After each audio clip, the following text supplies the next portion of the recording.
My mom made us.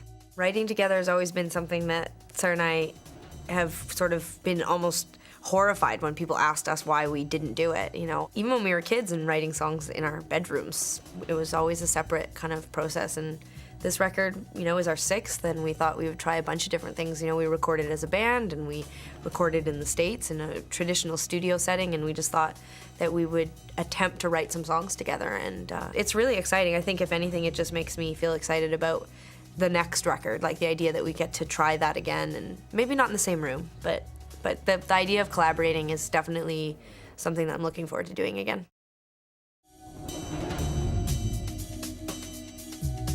It was cool, like every morning to arrive there and open the door and walk down the hallway and look at all these gold records and look at all this history on the walls and know that we were sharing that same space. You definitely think to yourself, okay, don't screw this up, don't make a crappy record. They're not gonna put your record on the wall if it's bad, you know? So it was really exciting. It was just really weird to be in the studio sometimes.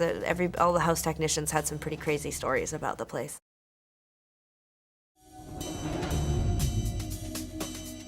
I don't know if it made me seem like a saint, but one time was not communicating with somebody who I really, really liked, but I wanted to be communicating with them. And I was out on the road, and so I placed ads in the newspaper in Montreal where we lived. I placed ads in the newspaper to her. Like I would write these like poems and then I would post them. They were very strange, and it was very awkward because you actually have to talk to somebody when you place an ad, so you have to be like, and then we're in the, and they're like, and then we're in the, and you're like, and then you say the next line, and it's super embarrassing. But so I would place ads in the paper, and then I had somebody collecting the paper so that there would be a record of how I was feeling while we were not talking to one another.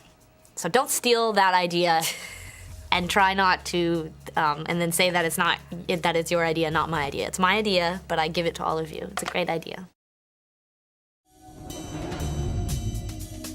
I find European audiences to be sort of unhinged a lot, especially in the UK. Like, they do a lot of clapping over their heads. A lot of clapping, drinking, and like it's wild. It's super wild. Whereas like Canadian audiences, for example, are much more. There's a politeness. There's something super reserved about them. So, but I love touring in the States because you sort of get.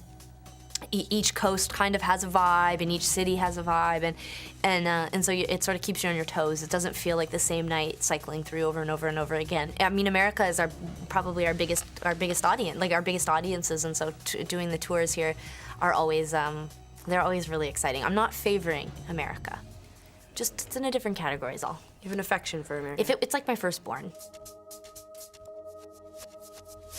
There have been a lot of remarkable conversations over the years with Neil Young and Elliot Roberts that may not have even seemed remarkable to them because, you know, when you're sort of backstage. Like when they say hi to us sometimes, it's like, it's wow. Profound. But both Neil and his manager at different times, Tegan and I have been really nervous about maybe choices we were making in our career to maybe not do certain tours or do certain festivals. And the information, at least the way that I processed it, has always been like, go with your instincts. Nothing that you can do will ever end your career. If what you really want is a career, you can always make different records. You're always gonna choose to do, you know, or pick a different option, and maybe it won't look like the right option right away, but if it feels right to you, then it's the right thing to do. And that can be amazing advice from people who sort of have such a long a career, and they have so much success, and it just like it gave Tegan and I a lot of support, you know, like when we were trying to make decisions about our career.